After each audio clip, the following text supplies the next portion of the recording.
This is Gavin Serkin for Frontera TV. Joining me here in the studio is David and Arésé Pollard, a father and daughter team who run Pollard AFI, which is an investment firm that's focused on their home territory of the Caribbean and Central America. David and Arésé, thank you very much for joining us.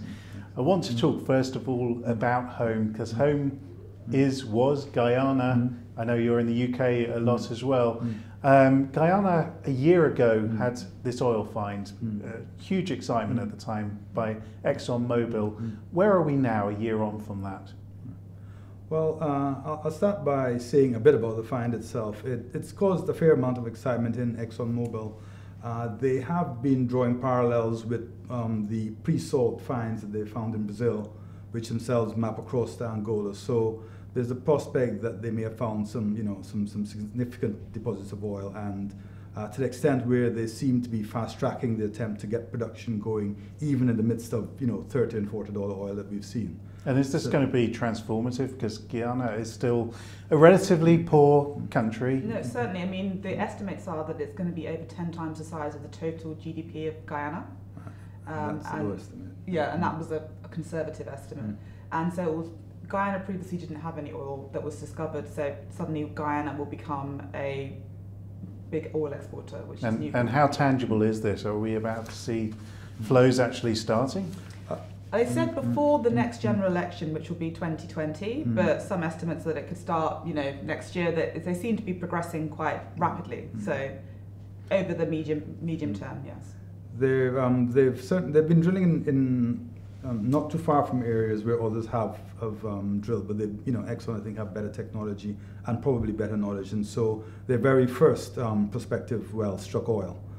So at the moment they're busy doing a number of scoping wells, and that's actively happening at the moment. It's not quiet. Boats are going in and out, servicing the drilling rigs which are out there looking for production, and there's talk of them having an accelerated production scheme based on just doing everything offshore, and there's even talk of them being in production by 2018-19, which would be astoundingly fast from first discovery in 2015. So okay, and I guess it's not such a shock that Guyana would have access to oil, because it's just next door to Venezuela, where things haven't been quite as optimistic of late. What's your reading on Venezuela at the moment? Well, it's hardly reading. They're shouting it loud and clear. So over time we have had problems with Venezuela from a territorial perspective, where they have made claims on significant parts of Guyanese territory, and often in the resource-rich part of Guyana.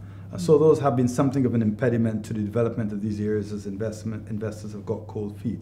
And even now, Exxon Mobil are so careful about this that they themselves have not at all scoped, said exactly how big this field is. It's just the rate at which you see them getting going in it that tells you, and of course briefing some ministers, that it is a big find. But Venezuela, true to form, as the problems from Maduro there mounted to the end of last year, did extend his claim on Guyana now to go offshore.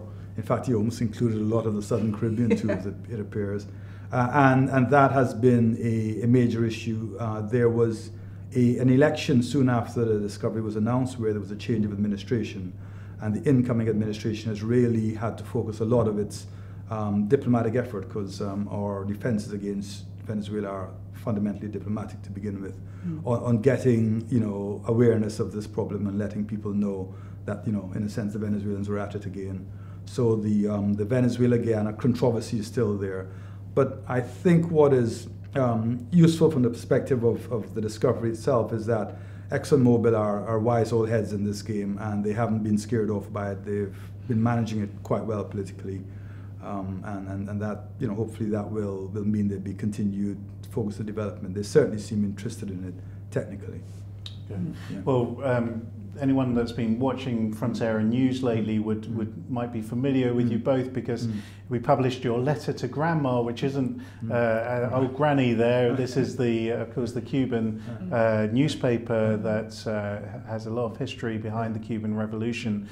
And what you basically did was you told the Castros how to sort out Cuba for foreign investors. They didn't publish it, we did. But How is, we've seen some developments in Cuba. We've seen the debt holders come into potential talks with the government about sorting out the legacy of debt. We've seen Fidel come out and give his perspective on Obama's recent trip. How are you seeing the developments in Cuba right now? Well, interestingly enough, Fidel wrote his own letter to Grandma. Of course, that won't be published. But this happened soon after the recent party congress there, which followed Obama's trip. I wouldn't say he was pouring cold water on things, but he was doing some of what we anticipated when we spoke about this on radio a while back that he might, which is that he was a cautionary voice. He was saying, Americans may come here and say, speak with silver tongue, but we can't expect everything to just run right on, and all these years of, as you saw it, aggression just rolled away in no time. So from what we're hearing there, he is, acting as that brake on a headlong rush to embrace an Obama-led administration in America. So does Fidel actually pull the strings of power on his brother Raúl? Yeah, I think that pulling the strings is too strong a way to describe the relationship at the moment, but certainly there does seem to be a significant level of influence still from Fidel. I think people were surprised, for example, by him coming out and speaking during, participating in this Congress and writing a letter and putting out his views so clearly. But I suppose he was trying to show and make a point about, how he felt things should be going. And some anecdotal evidence we've heard too does suggest that there has been a difference between the two brothers in that regard, that Raúl had been minded to go further and faster, I suppose, with the reforms, and that the cautionary voice and all of that had been Fidel and clearly still is. So pulling the strings may not be quite what it is, but there's certainly an influence there, that is notable, and I think will have a significant impact on the rate at which the reforms in Cuba proceed. Okay, so the important landmark for the market is going to be when eventually Cuba does a debt deal on all of this legacy debt. Do you see something happening this year, next year? I think there was actually some kind of a deal on debt a number of years ago, but this new effort, I think, probably will be significant.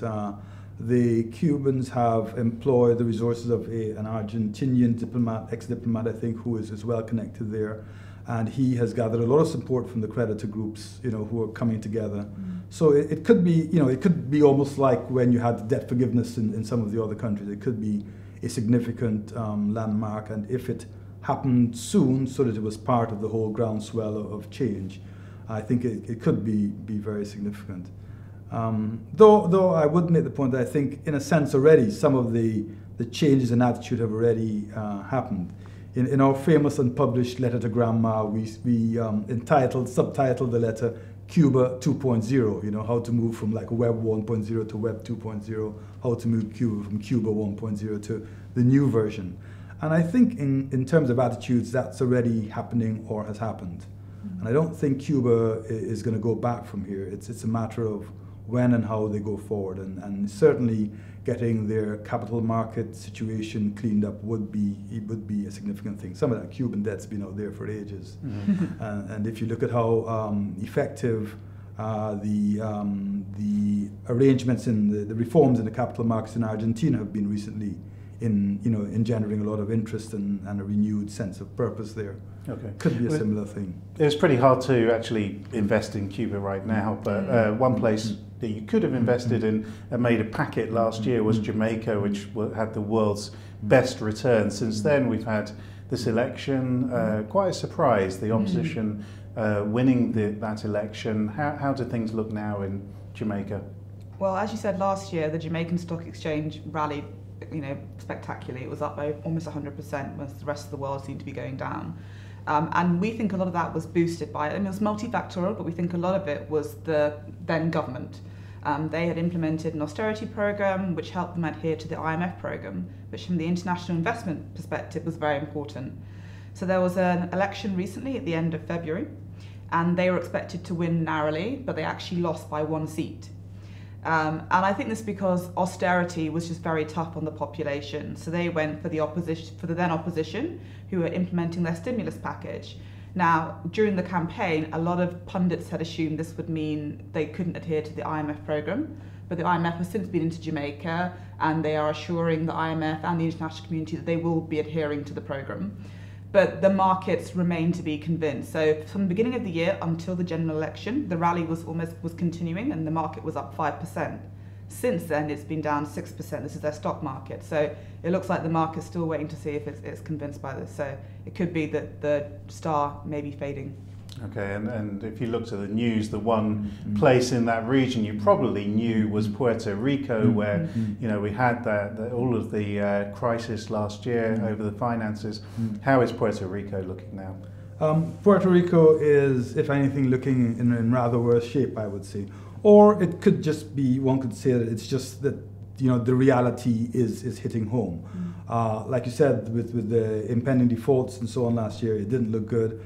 Those defaults have actually happened early this year in some cases, and there is the issue now of how are people going to get their money back from effectively a part of America, which is pretty unprecedented. Unfortunately, to some extent, their hands are tied in that Puerto Rico has this funny status where they can't use some of the rules that states and cities like places like Detroit and so on have used in the past to just declare default and then kind of restructure. That's not allowed for them. They've been pushing hard in Congress to get it to happen, but the support is not there. And so just this week, there is news of federal courts in America passing judgment and almost in effect sequestering governmental assets to pay bills of the parties that have brought cases against them. So it's almost getting to a slightly uncontrolled phase. There is still some progress in Congress. There's a draft bill to allow them to do the kind of restructuring they need to do. Hasn't got support yet. They're trying again, but I can't say it's looking very, very promising at the moment. As an example of what's going on, they haven't been able to get the release of funds to print the ballot papers for the primaries in the presidential race. So that sounds like trouble. Got to tell you something. Yeah. Trouble indeed. David and Arésé, thank you so much for joining us. Thanks, Gavin. You're welcome.